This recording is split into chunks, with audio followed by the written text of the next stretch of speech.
This podcast is recorded on stolen and unceded Aboriginal land. We acknowledge the First Nations and elders of this country, and we join their calls for justice. And when they went to the Queen to tell her her subject had no bread, do you know what she said? Let them eat cake. That's such nonsense. I would never say that. Okay, so did you see this photo of Amanda Rishworth, who is the Social Services Minister, posing with a budget cake on budget night? Did you see her post this to social media? Yes, absolutely. What is going on there? Did she bake the cake? And as some people pointed out, wasn't a little bit too much on the nose to be like, let them eat cake kind of thing? Let them eat cake. In fact, I shared it on my social media saying, yes, Marie Antoinette would be proud. And that let them eat cake, and meanwhile, people living in poverty get the crumbs. Jesus. So there's no one in her office that sort of says, hey, Amanda, maybe, I don't know, this might give her the wrong vibe that we're going for?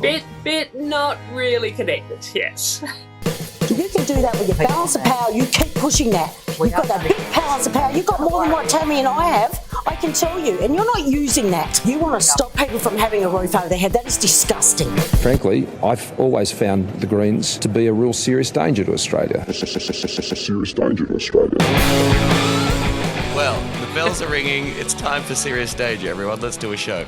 This is a podcast about Greens politics in Australia. It is not an official Greens Party podcast. A wonderful disclaimer we like to put out there every episode, even though we have official members of the Greens Party and Greens MPs on the show. It's made possible with the help of the Green Institute and produced by Michael the Griffin. This week, no surprises, we're talking budget 2023, what was in it, what wasn't in it, why Marie Antoinette would be proud of it, what the Greens are saying about it and fighting.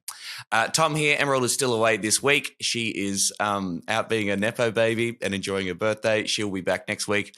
But I'm very lucky to be joined by a special guest to go through all the details of the budget. She's a founding member of the Victorian Greens, a legend of the party.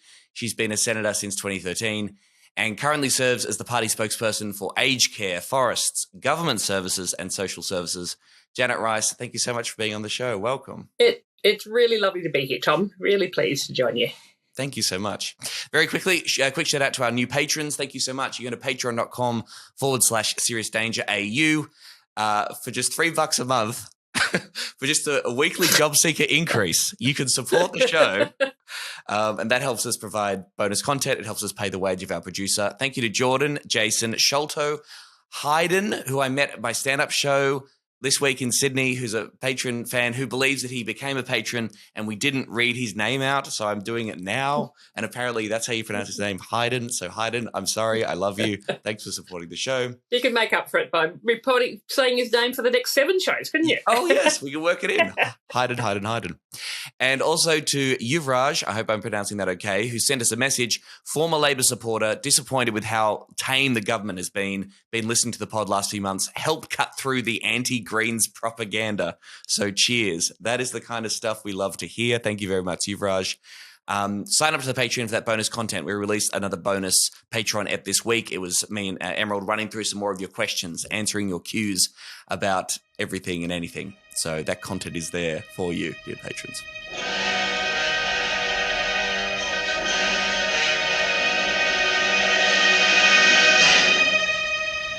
Please, sir, I want some more. What? Please, sir, I want some more. At the election, the Prime Minister said no one would be left behind. Well, Labor's budget leaves millions behind, leaving people in poverty while billionaires get tax cuts. Okay, Janet, let's dive into this thing. I saw you at a workshop last weekend talking about turning the western suburbs of Melbourne green. That's, of course, where you hail from, and you've been a Maribyrnong mayor. Great workshop. You were talking about the budget coming up. You did not have high hopes. You were prepared to be disappointed. Even given those low expectations, were you still let down by what the Albanese government delivered this week? Yes. In a word, yes. And it, disappointing, but actually more than disappointing, distressing, because with my portfolios of community services in particular, and sort of looking and thinking about what people who are living on income support are going through, and having been hearing from so many people who are trying to survive on job seeker, youth allowance, student allowance, parenting payment, and just knowing what desperate straits they're in, it was devastating to think that that's just going to continue. And for those people who had hoped the change of government was going to make a big difference to their lives, that maybe we would get an increase in income support payments so that they'd be lifted out of poverty, incredibly distressing, even more than disappointing, because these are people that really can't afford to be putting food on the table. So many people that are on the verge of homelessness, if not homeless, of couch surfing or living in really, really crappy overcrowded share housing, or living in tents or living in cars with their kids, and what they got was absolute crumbs. We've got an increase in job seeker and student allowance and youth allowance, by $2.85 a day, which, as I said in a lot of my stuff that we've since the budget, $2.85 a day, it doesn't even buy you a kilogram of potatoes. It buys you half a packet of peanuts. It buys you about, a couple of bits of fruit. It's not the fundamental change that's needed to allow people to be living a decent life. And meanwhile, for me as a politician on an extremely healthy salary, I will be a beneficiary of the stage 3 tax cuts, get a $9,000 a year tax cut like everybody else who's, earning a lot of money. That's $25 a day in tax cuts that we get given. And these are the choices that this government has made in this budget. And it's a betrayal. It really is a betrayal of people who had hoped that a change in government was going to mean something better. Yeah, because that's what they freaking said, right? I mean, throughout this week we've had, and I think this is a very legitimate political tactic, the Greens and other voices criticising the government's budget, pointing to this slogan: no one held back, whatever the hell that means. No one left behind. We heard this again and again throughout the election campaign. And Albanese had the gall to say on budget night that this was a budget that wasn't leaving people behind, when we know there are millions of Australians who, for no fault of their own, are having to survive on income support, who are just going to be in, an extra $2.85, and if they're one of the lucky few who get rent assistance, they'll get an extra $1 a day approximately, so they might get an extra $4 a day. And look, they won't sneeze at that, because at $4 a day you can buy your extra bits of fruit, you can buy half a packet of peanuts. It'll be put to good use, but it doesn't touch the sides of what's needed. I mean again, the tragedy of the situation. Obviously, people are living in such desperate circumstances that, yes, $4 a day is literally something, right? That will actually make some kind of tangible difference in those people's lives. But I think a testament to the anti-poverty movement across the board, across a whole bunch of organisations, including the Greens, has been to call bullshit on that and raise the standards of the expectations of what we should be fighting for, right? Like using poverty as the baseline to say no one in this country should be living on a poverty payment in one of the richest countries in the world. Exactly, because it is holding people back. Right. It means that people can't get work. And I chair the Senate's Community Affairs Committee's inquiry into poverty, the extent and nature of poverty in Australia, which has been going since October last year. And we've had hearings all around the country and hearing from people who are living on income support, who are living in poverty. And those stories are heartbreaking. And you hear of people who are trying to study, who might have some health problems. They can't afford to work. They can't be working and studying at the same time, having to drop out of their studies, can't afford their medical treatment, so their health problems just are continuing and chronic. Whereas if they actually had payments that were enabling them to pay for their medical bills, enabling them to pay the rent without having to work crazy hours in low-paid jobs, they'd be able to get on. They'd be able to get jobs and, be good tax-paying, contributing citizens, in the formal economy. And that's what so many people want to do, but can't escape from this trap, the cycle, the whirlpool of living in poverty. Yeah. Let's just run through the details briefly of this and then sort of talk about some bigger issues surrounding it. So, yes, we had this increase in the budget from job seeker, youth allowance, Austudy, Abstudy, and some other payments by $40 a fortnight. I love how the government constantly likes to frame it like that. $40 a fortnight, and to try to avoid the idea that it's $285 and just a for day. comparison, if you were going to lift people above the poverty line, the increase in payments that would have been needed is around $40 a day. Right. So, yeah. Jesus, good Lord. And the higher rate for people on JobSeeker, which used to apply to people 60 and above, this is apparently designed to recognise that older people are more likely to be long-term unemployed. There are some debates about this statistic or how relevant that should be. Anybody who's long-term unemployed, nobody should be living in poverty, whether you're 21 or 58. But they did lower that age for that higher rate to kick in. So people between 50 and 59 will be getting $92 more per fortnight. Is that right? 55 and 59. But you still have to be long-term unemployed. So basically what it's done is to bring down the threshold where it used to be at 60. If you were unemployed for more than 9 months, you got an extra payment in recognition that you were probably unlikely to be finding full-time work. Sure. Now that's been dropped to 55. Yeah. But yes, so people who are over 55 get that extra payment. But, as we know, when you go into the supermarket and you're buying a loaf of bread, they don't ask you at the checkout whether you're 20 or whether you're 60. So.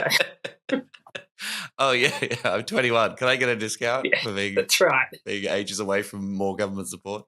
Yeah. What do you think happened? Because we had this sort of leak to Channel 7 News ahead of the budget, this suggestion that the boost was only going to apply to people 55 and over. On budget night, we found out that the JobSeeker boost is across the board. What do you think happened there? Was that a leak gone wrong? Was that the government trying to throw out some ideas to see how people would deal with it? What do you think happened there? Look, I think they were trying it out and seeing they had two things in the income support space that they had hoped was going to be enough. And that was one. So really sort of speaking to this older audience and trying to, they are more deserving unemployed rather than younger people who, in terms of, conservative framing, the younger people should be able to just get out and, get a job.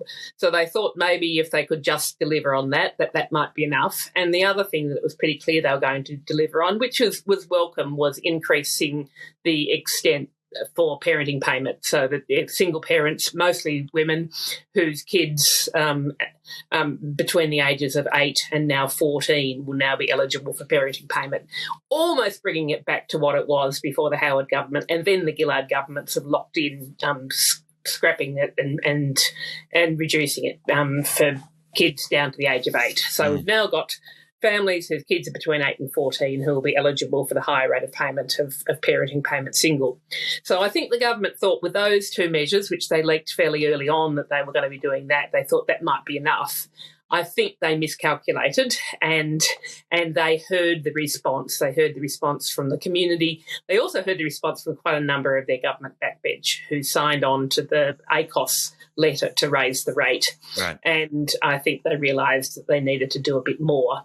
And so that's where this tiny increase of the $2.85, which meant that they could say, yes, we're doing more. Yes, we've tackled raising the rate of income support. But I think I heard the Treasurer say on budget night that the cost of increasing income support by $2.85 a day is about $4.9 billion.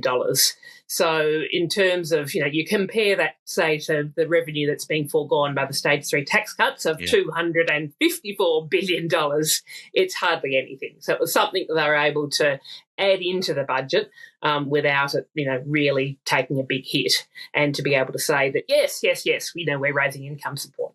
Right. I mean, this is it, right? Like the campaign is raise the rate. Now, we all know that raise the rate is, hey, raise the rate above the poverty line. People should be living in poverty, right? But in terms of just the three-word slogan around it, it is raise the rate. And the government can say, we did raise the rate. But I don't know. What is our response when we say, well, you raised the rate, but you raised it by $2.85 a day and people are still living in poverty? Exactly. It's got to be raise the rate so that no one is living in poverty. And, I mean, we had, as I said, I've been chairing this inquiry into poverty, and we had an interim report that came out just the week before the budget and managed to get Labor senators to sign on to a recommendation to say that there should be urgent action taken in the budget to I can't remember what the words were there, but there are some weasel words about trying to address the issue that people were living in poverty. But they weren't even willing to sign on to a recommendation from an inquiry that they had that we had done a couple of years before, where at least they were willing to say that, raise the rate of income support so that people aren't living in poverty. Yeah. They weren't willing to say that because they know that it is, is going to require quite a significant contribution in the budget. Mm-hmm. But, we're making significant contributions like, tens of billions of dollars in fossil fuel subsidies, the $254 billion in the Stage 3 tax cuts, the $368 billion for the AUKUS submarines. Budgets are about choices, and they weren't willing to make that choice. I have a memory of Katie Gallagher, when she was in opposition, in Senate estimates, trying to hold the government's feet to the fire over defining poverty, right? And saying, do you believe that people live in poverty? What does poverty look like in Australia? Trying to hammer them pretty home. We know in opposition, this Labor Party was regularly saying that $40 a day wasn't enough and people are struggling and they should raise it more and yada, yada, yada. And when the Morrison government raised the rate during the pandemic to help people too, the Labor Party said they support it and it should sort of be kept high. Yep. And then they get into government and it all goes to shit. And similarly, in this 2020 Senate report, the recommendation that, they agreed unanimously with us was that there should be a national definition of poverty. Yeah. They weren't willing to recommend that, we put it to them that surely they should be able to agree to that recommendation in our interim report, but they weren't. I'm hoping that they might come to it. I mean, it was another recommendation of their hand-picked Economic Inclusion Advisory Committee that there should be a national definition of poverty, and that Economic Advisory Committee also recommended a substantial increase in the rate of income support, which was considerably more than what they've ended up giving. So they were happy to ignore the recommendations of the Economic Inclusion Advisory Committee. That committee actually ended up with stronger recommendations than I thought it would be. I mean, it was chaired by former Labor Minister Jenny Macklin, who was the former Social Services Minister.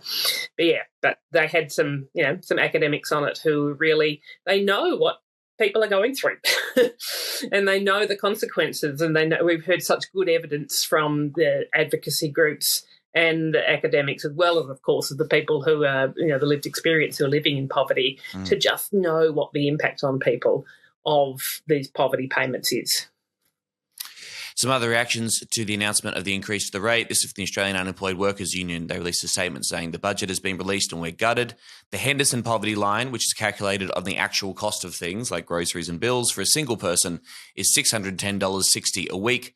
The budget's increase to JobSeeker will raise it to $366.45 a week. It costs a minimum of $600 a week for people to feed themselves, keep a roof over their head, and pay for essentials. And the Labor government believes that people on JobSeeker can somehow ignore this inescapable reality. This isn't doing it tough. This is a level of poverty that kills people. ACOS, which advocates for a lower rate than the Henderson poverty line, but sort of something in the realm of $70 a day kind of thing. The government is providing an increase of $2.85 a day for people with the least. The Stage 3 tax cuts would deliver $25 a day to people on the highest incomes. We have our priorities wrong. That's ACOS Chief Cassandra Goldie. As you said, the Economic Inclusion Committee was saying that it should be raised by at least $128 per week. So compare that to the $20 per week that we actually received. Exactly. Really pathetic. Exactly. The scale of magnitude different. Yes. And said, it should be closer to 90% of the age pension. I believe there was a point where maybe New Start was something in the realm of 90% of the age pension for people. And then maybe under Howard or something, the relationship between JobSeeker and... I can't remember what the exact measures are, but they are indexed at different rates. And so the age pension keeps pace with what the actual cost of living is, whereas JobSeeker doesn't. And so they've got further and further apart. Of course, for the age pension, it depends on whether, if the pensioners who own their own homes, the age pension is actually not too bad. But if you are paying private rental and some skyrocketing rents, there are plenty of age pensioners that are doing it tough as well. Let alone, and there was no increase to the age pension, and there was no increase in particular to the disability support pension. And so you've got people on the DSP, people with disabilities who have got considerably higher living costs for a whole range of reasons. And so it was really disappointing that there was no increase to the DSP either. And similarly, the parenting payment, even though they extended the eligibility, so at least, single parents with kids up to the age of 14 will now get it. There was no increase to the rate. Mm. Oh, right. So Okay, it's the same rate. and right. so Just more you've people still got can't get on the payment. still have an awful lot of single parents who won't be able to afford to put that banana in their kid's lunchbox because it's just too much, and people and parents who are trying to pretend to their kids that they're not hungry. I mean, they were such heartbreaking stories of families where you had the single parents feeding their kids and pretending to their kids, oh, no, I'm fine, I ate earlier, and not being able to, and having to choose between, whether you pay for your kids' asthma puffer or your own medication. All of those sorts of awful choices that we shouldn't be putting people through. Well, the government disagrees with you, Janet. Treasurer Jim Chalmers said the increase to the rates was appropriate. We understand there will be people who are saying $40 a fortnight is not enough. There will be some people who will be saying it is too much. We think we've struck the right balance between what we can afford and taking into consideration the economic pressures in the economy. Okay, first of all, this is centrist brain gone crazy. And I've seen this a lot from the Labor government. They're saying, oh, the Liberals hate it and the Greens hate it. Therefore, we're doing the right thing and we've nailed it perfect. Katie Gallagher said exactly the same thing when I asked the question in question time the day after budget. And there's, look, the other side is saying we went too far, therefore we're right. Yeah. God, okay.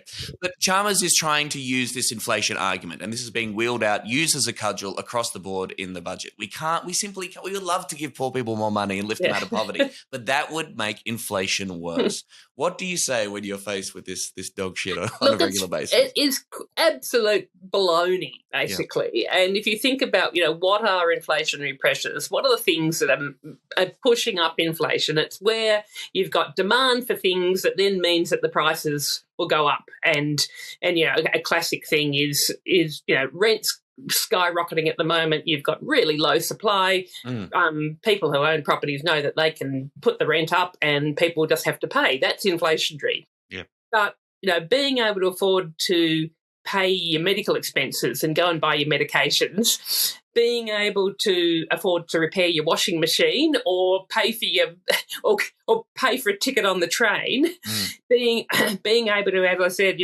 put a bit of fruit in your kid's lunchbox, and to, instead of living on 2-minute noodles, being able to occasionally afford to buy a bit of fish or something, that's not what's causing inflation.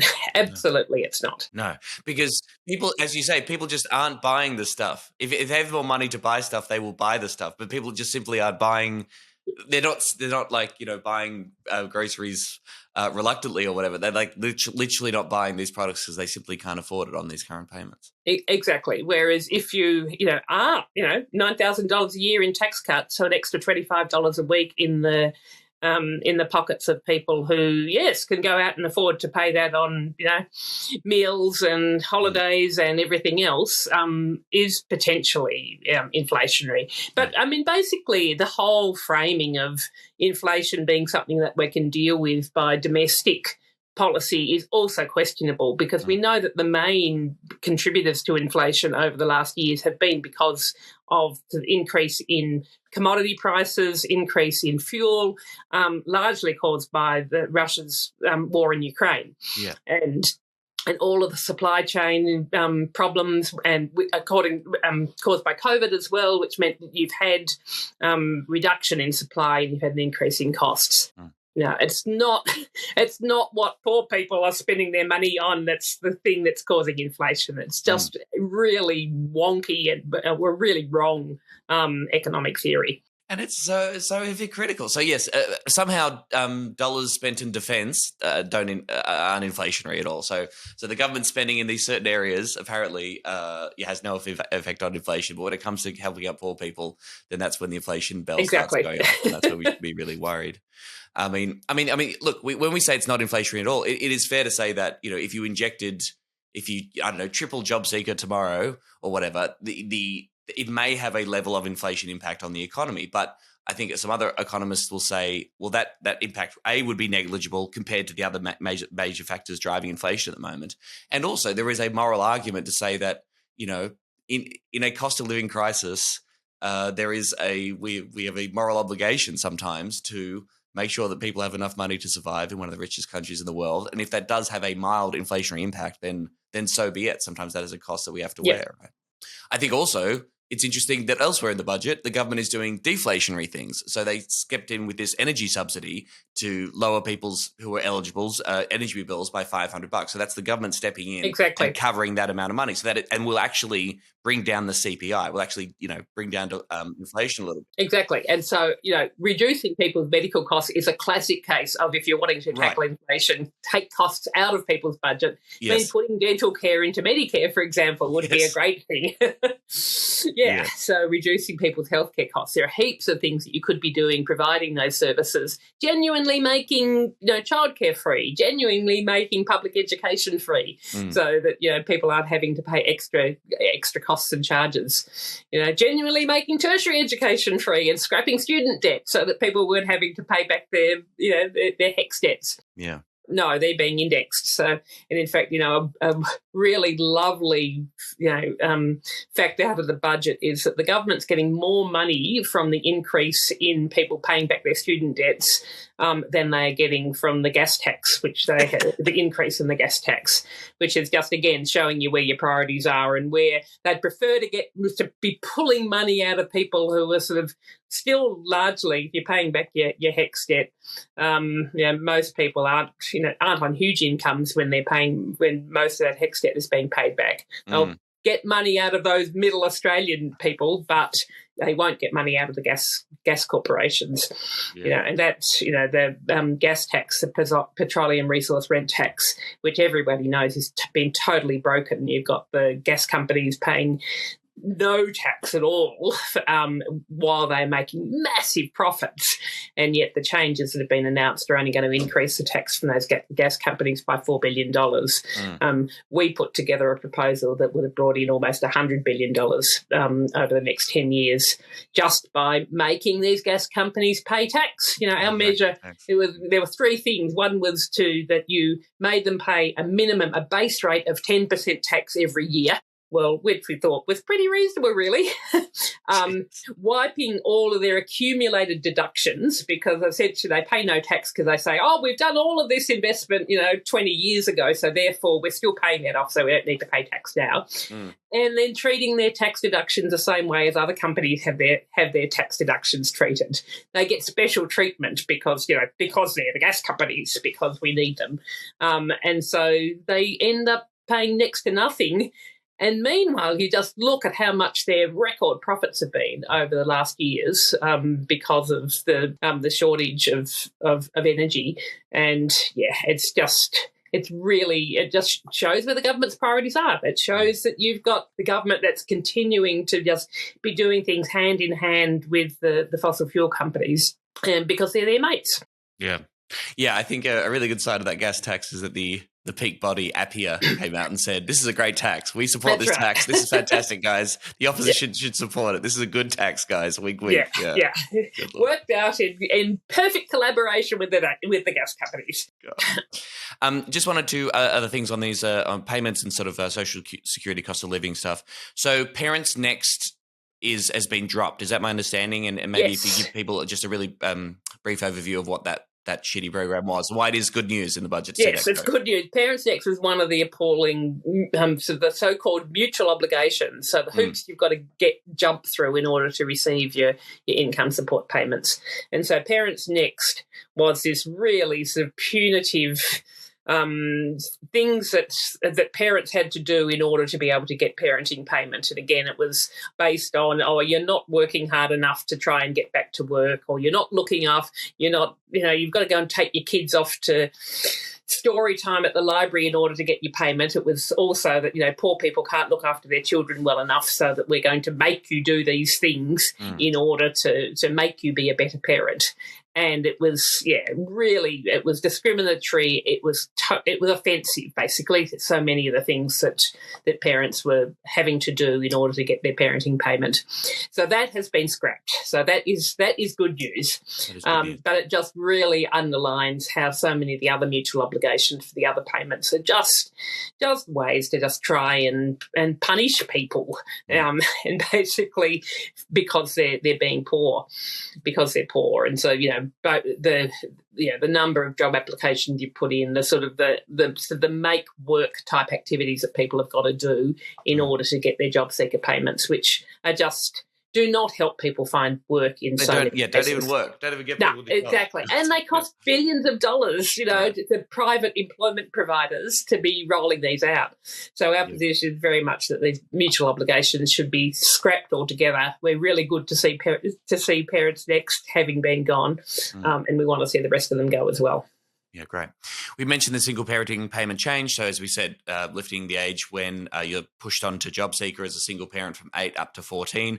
Again, the Howard government and the Gillard government was responsible for reducing that age. So it's quite a racket for this Labor government to just kind of reverse a shittier Labor decision before and then take a victory and want to lap. get a pat on the back for sort of reversing their own bad work. I mean, essentially, yes, Howard government had introduced it, but the Gillard government locked it in, right.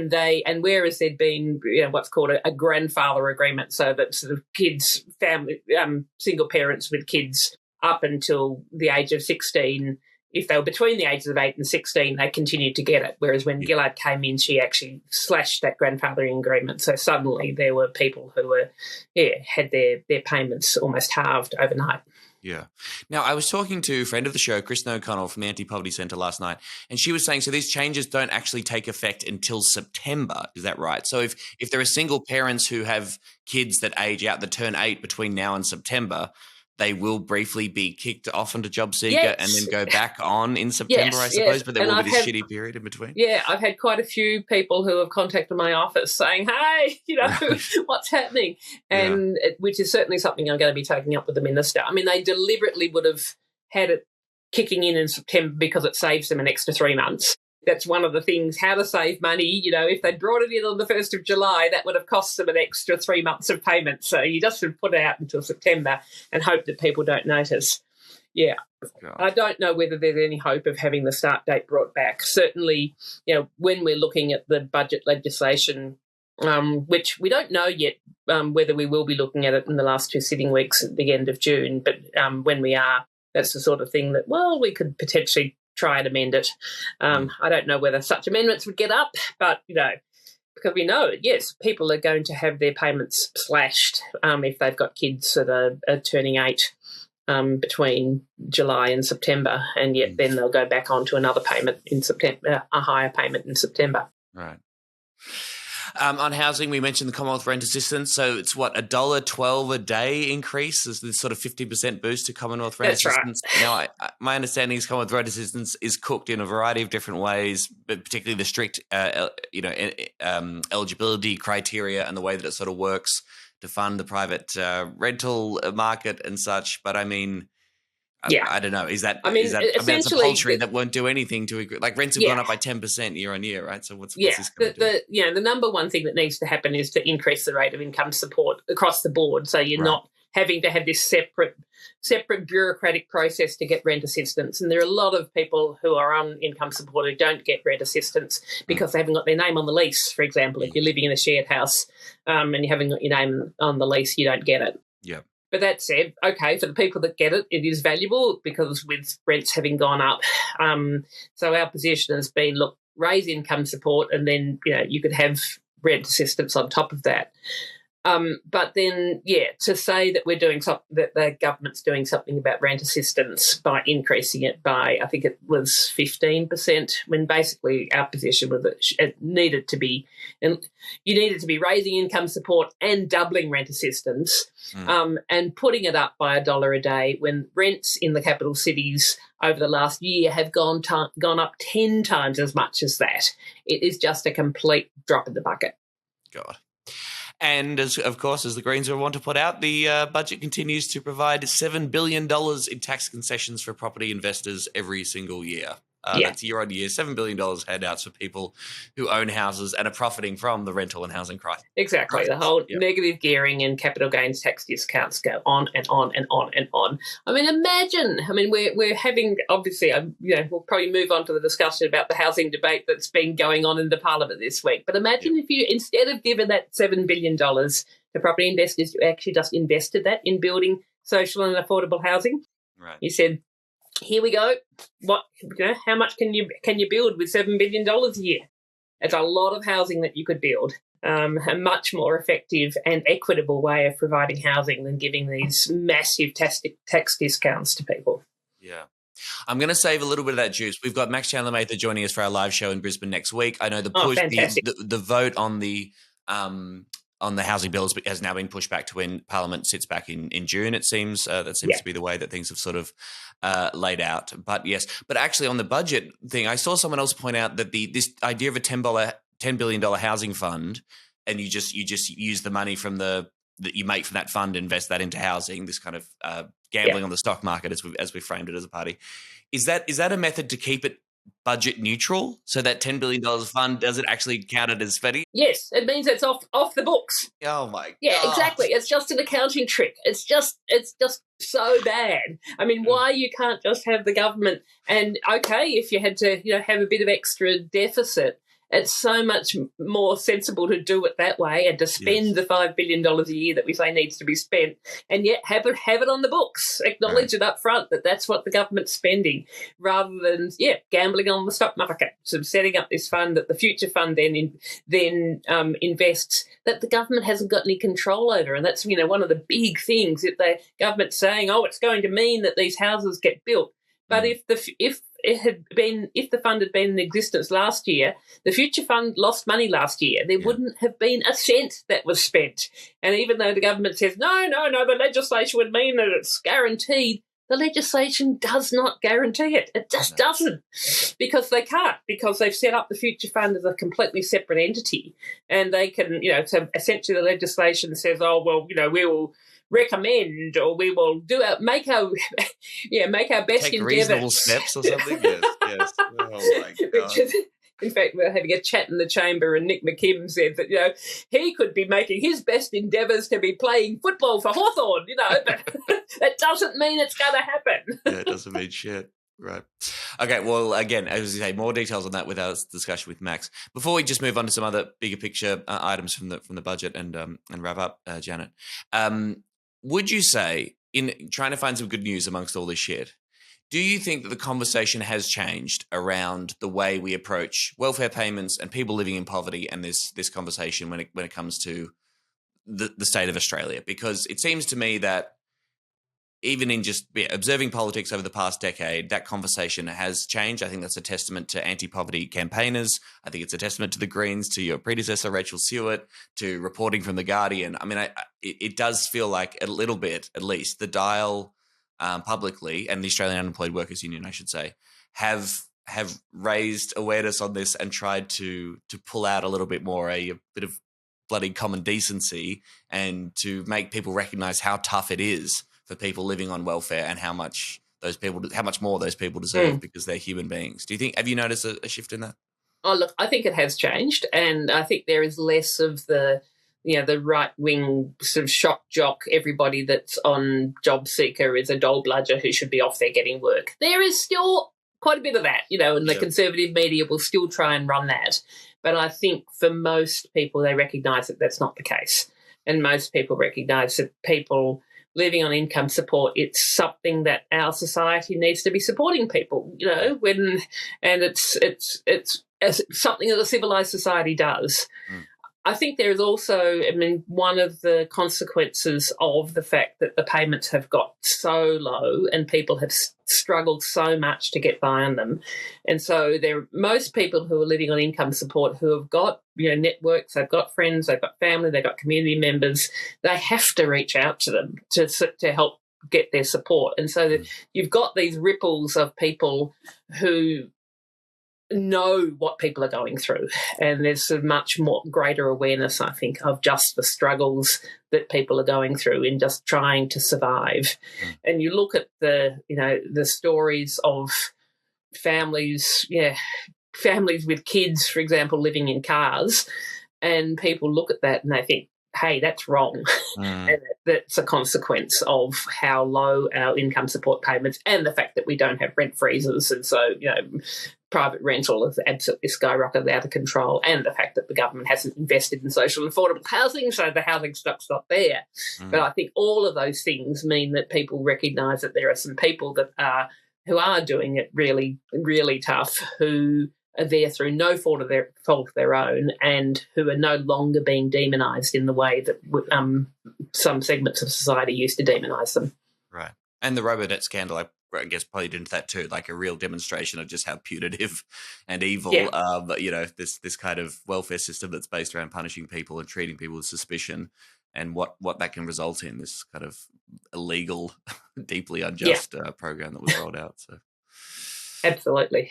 What sort of government is it that can't guarantee a single cent for public and affordable housing, but can guarantee $254 billion for everyone in this place to get $9,000 extra a year off on tax? They can guarantee $41 billion for fossil fuel subsidies. They can guarantee $16 billion in tax concessions for property investors, but they can't guarantee a cent for public and affordable housing in the middle of the worst housing crisis we have seen in generations. A Labor member over there just before told me to grow up. Grow up.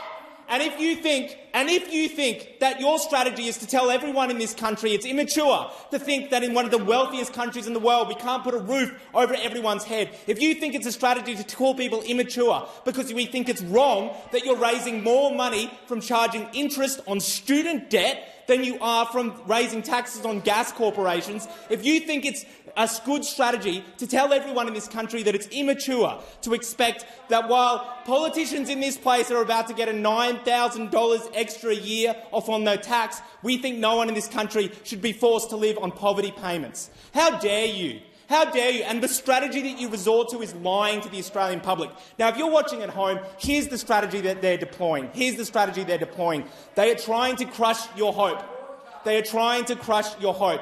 What they are trying to do to you right now is to say this is all you can hope for. And if you hope for anything else, and if anyone comes out and says, you know what, when you can find $4.2 billion for a surplus, maybe we should be spending $5 billion a year on public and affordable housing, you'll get attacked for it.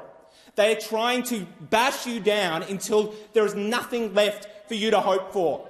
But you know what? You know what? The reality is that the reason they're doing it is not for technical or policy reasons. There's not actually any reason we couldn't tax big corporations and make sure we build enough public and affordable housing in this country. The private construction industry is in decline. We could be using those skills and construction materials to build public and affordable housing. We could be freezing rent increases, the same that countries around the world have done and Australia has done before. We could do that. But the reason they don't want to do it is because really they're on the side of the banks and property developers who make enormous profits in this country. Here's the deal. In this budget, they're guaranteeing money for property developers and tax concessions to build apartments that, when Mirvac built them, Mirvac, by the way, the outgoing CEO of Mirvac, if you're wondering, is also the person they're appointing ahead of their National Supply and Affordability Council. What a sick joke. Anyway, they charged for those apartments 20% above market rent. Above market rent. Above market rent.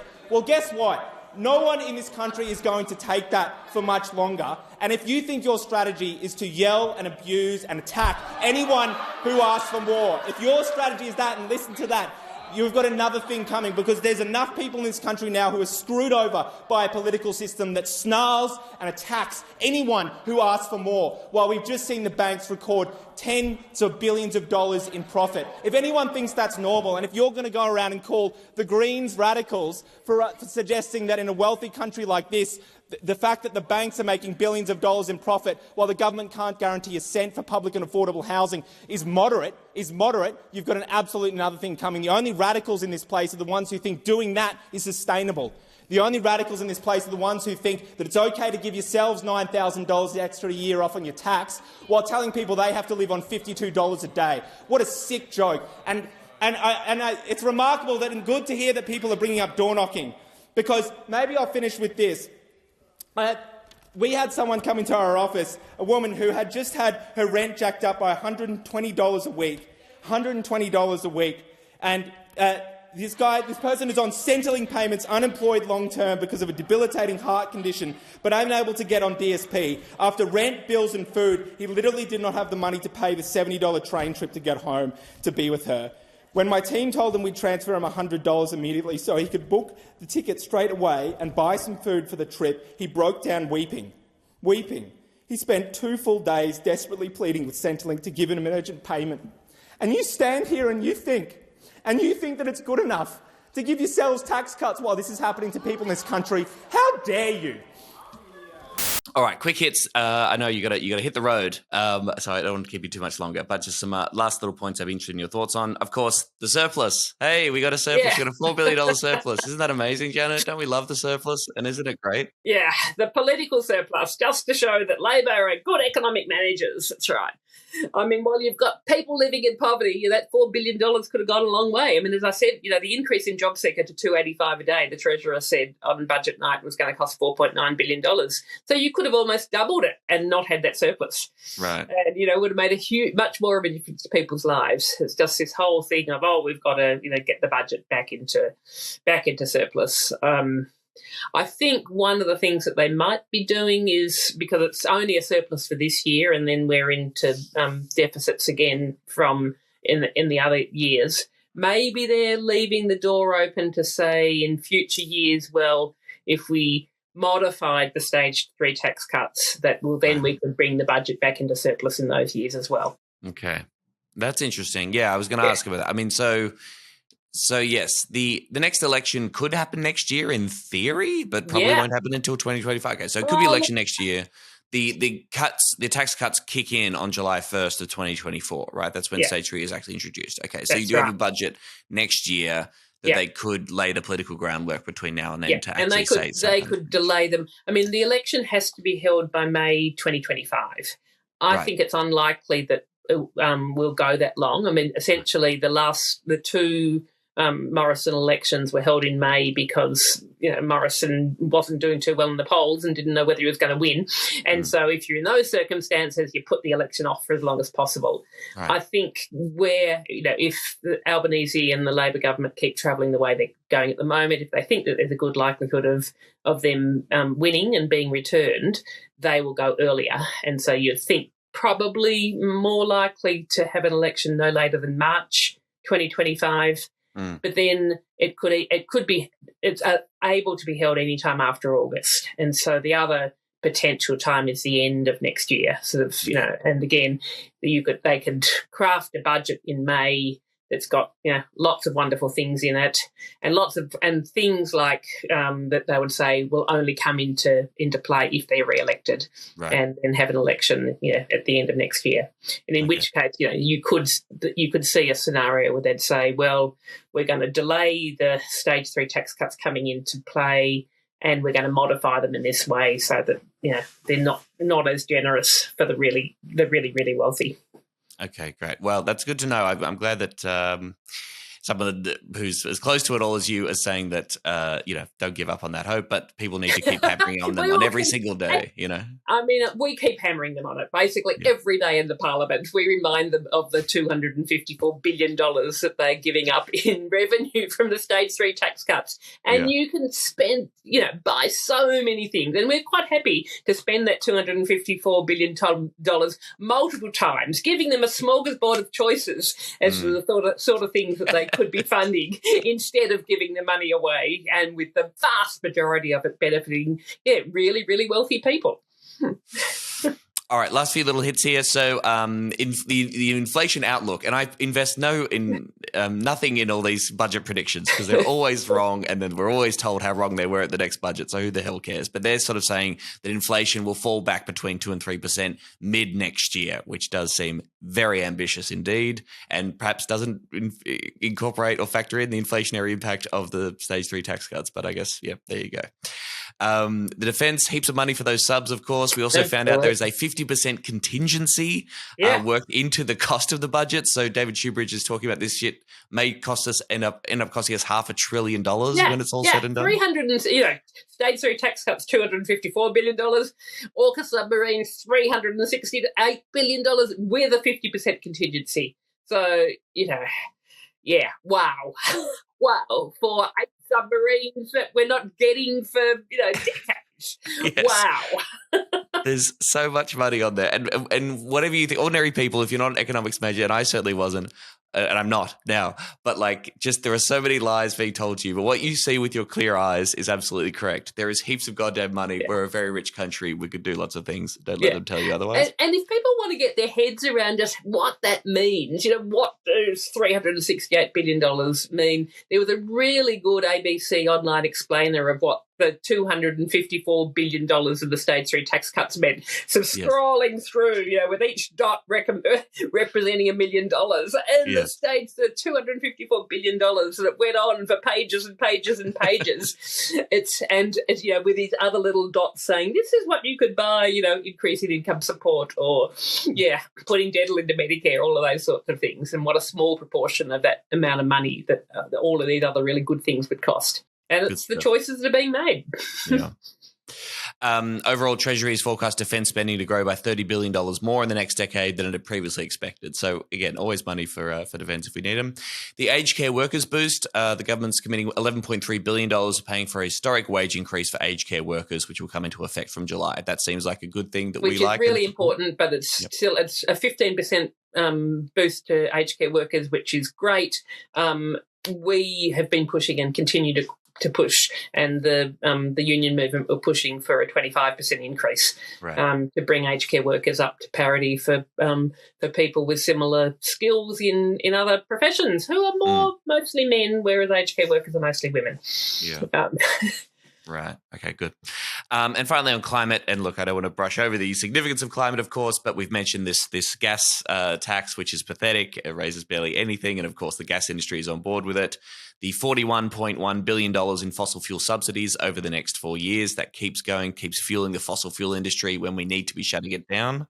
And much more than is being spent on climate, by the way. There's more money being spent on fossil fuel subsidies than is being spent on tackling the climate crisis. Right. $83 million on a net zero authority. So this is like a transition authority, which has been Greens policy for a while. I think that's probably good to see, to sort of actually set up a body that can actually help, particularly communities, transition over. They're putting it in one of the government departments rather than having an independent authority. So again, we will keep pushing for it to be independent. Great. Yeah. $450 million to help the biggest polluters invest in reducing their own emissions under the safeguard mechanism, which seems like free money to help polluters, quit smoking or whatever the fuck. $2 billion for clean hydrogen industry in Australia. The details are a little bit scant on that one. Some boosted environmental spending, but yes, the absence of the climate crisis and environmental spending, particularly consummate to the challenge that faces ecological breakdown, seems pretty pathetic. Absolutely. I mean, on environment spending, the estimate is that we should be spending at least $2 billion a year on ecological restoration, and there was pittance being spent on the environment in basically no significant increase. And you may or may not have noticed that in the Treasurer's budget speech on Tuesday night, there was not one mention of climate. He did not mention the climate crisis at all. So. And I believe that Tony Plibersek just approved her first coal mine, which is that's fantastic. Right. Yes, yep. Great work. Okay. The last big question, of course, is what is to be done about all this? I mean, some folks were saying that the Greens should seriously consider blocking the budget legislation. Is that something we can even do? Would that make a difference if the coalition is going to vote for it? What are the parliamentary moves, I suppose, that you and your colleagues can make when it comes to improving this budget and making it less shit? Most of the budget measures are wrapped up in the measures that are required to just sort of keep the government running, and the convention is you don't block those measures because then you're blocking supply and everything falls apart. Right. So, and we have committed that we're not going to be doing that. Then there are particular measures in the budget that have to have separate legislation brought into them, and we'll be looking at each of them on their merits. So, for example, on the PRRT, we are saying don't take us for granted that we're going to pass that. We'll see what the Liberals do on that.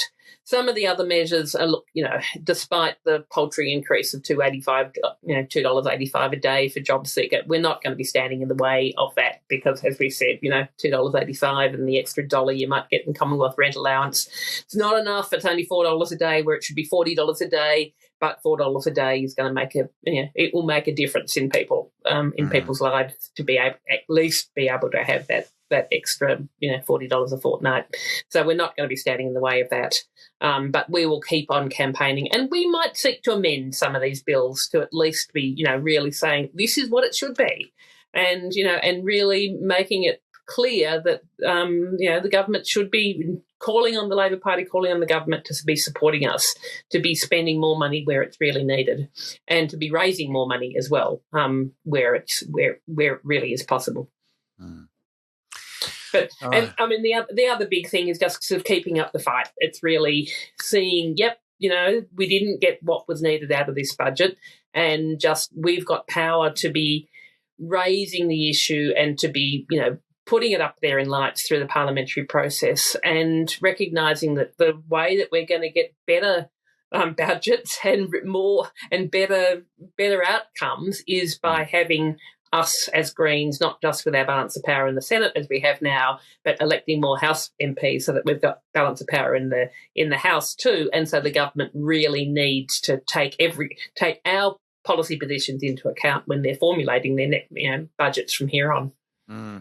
I mean, and targeting those backbench MPs from the Labor Party, right? Now, I appreciate them joining the call and speaking out against their own government and calling for a raise. But we need to be able to say, look, they're in the government.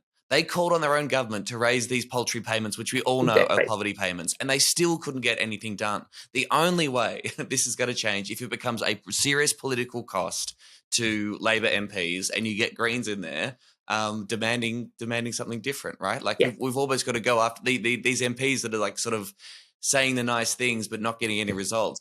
Their feet need to be held to the fire. Exactly, and really, putting their noses to the fire, noses to the whatever it is. Noses in the fire. That's right, feet in the fire. Yeah, I'll make that nose in the fire too. Who cares? Yeah.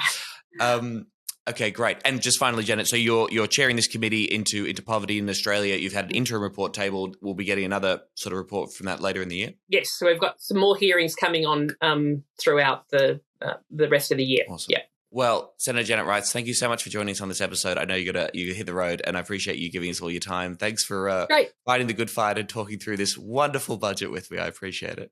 Thanks, Tom. Thanks, Janet. Okay, that was and fantastic. I do need to go. I've got a party room meeting actually in a minute's time. Gosh. Oh, I'm sorry. So we did get it wrong there. All right. Let me talk to you about the Green spokesperson on housing. He's had a taste of the media spotlights. Your spokesperson on housing is now prioritising media attention from stunts and obstruction over housing for women and kids fleeing domestic violence. How shameful. This man's ego matters more than housing for women fleeing domestic violence and older women at risk of homelessness. This man's ego matters more than women fleeing domestic violence. What sort of party are you? Senator Kim, Senator Wong, Senator Wong, I have a point of order. The Leader of Government in the Senate is well out of order. She is reflecting personally on the motives and impugning the motives of a member of the other place. She's not only wrong, she is very clearly showing that Mr. Chandler Mather is right under the skin of the government, and I ask you to require her to withdraw. Senator Wong, for the benefit of the chamber, I'd ask you to withdraw. Well, I withdraw for the benefit of the chamber, and what I would say to you is this. The question for the Greens is whether a person's ego matters more than the security of having a roof over your head, because that is what we are saying. We've got a lot of people who are interested in asking this question, many in fact. It comes from Danielle Raphael. My question is directed to Penny. Penny, you say that you support your party's decision to be against gay marriage even though you are gay yourself. How can you sit idly back and allow yourself to remain silent about the obvious inequality that you are kept in?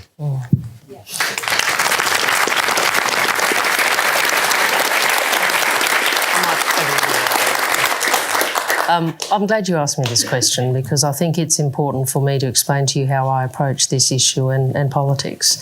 Now, I accept that you and some other people in the community would like us to have a different position in terms of marriage. That isn't the position of the party.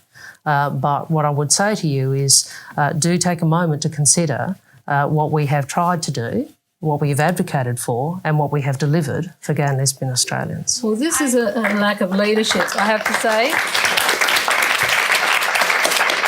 This is a real lack of leadership.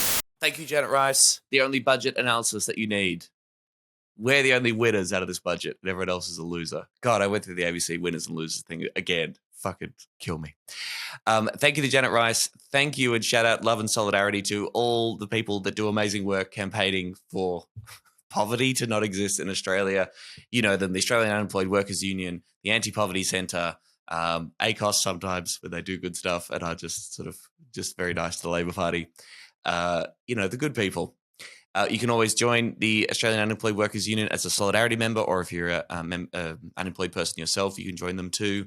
Anti-Poverty Centre do fantastic stuff. As Janet says, the fight needs to keep raging, that's for sure. Another little call to action this week, is I thought was worth giving a shout out to. Extinction Rebellion are going to be occupying the Naarm, Melbourne CBD on the 25th, 26th and 27th of May. They're taking over the whole thing. I guess they're camping out and you can occupy it. This has happened in London recently too. It's, basically a call for no new coal, no new gas, no native forest logging. And we want emergency action to address the climate emergency and the climate crisis that we find ourselves in. I'll put a link in the show notes if you're interested in that, if you're around Naarm and you want to camp out in the city and occupy Melbourne to say, God damn it, we need serious action about the climate crisis now. They're trying to get 1,000 people, I think, to get involved. So, yeah, link in the show notes if you're around Melbourne town. We'll be back next week. Emerald will be back on the show. And next Sunday, we will see you at our sold-out live show at the Good Chat Comedy Club in Brisbane. Can't wait to do that. We'll be joined by Max-Chandler Mather and comedian Geraldine Hickey. And you'll be hearing bits from that live show on your podcast feed in the coming weeks. You can rate and review the show on Apple Podcasts or wherever you're listening. Follow us on social media at Serious Danger AU. Send us an email anytime you like. hello@seriousdangerpod.com. I love you. Bye-bye. Serious danger to Australia.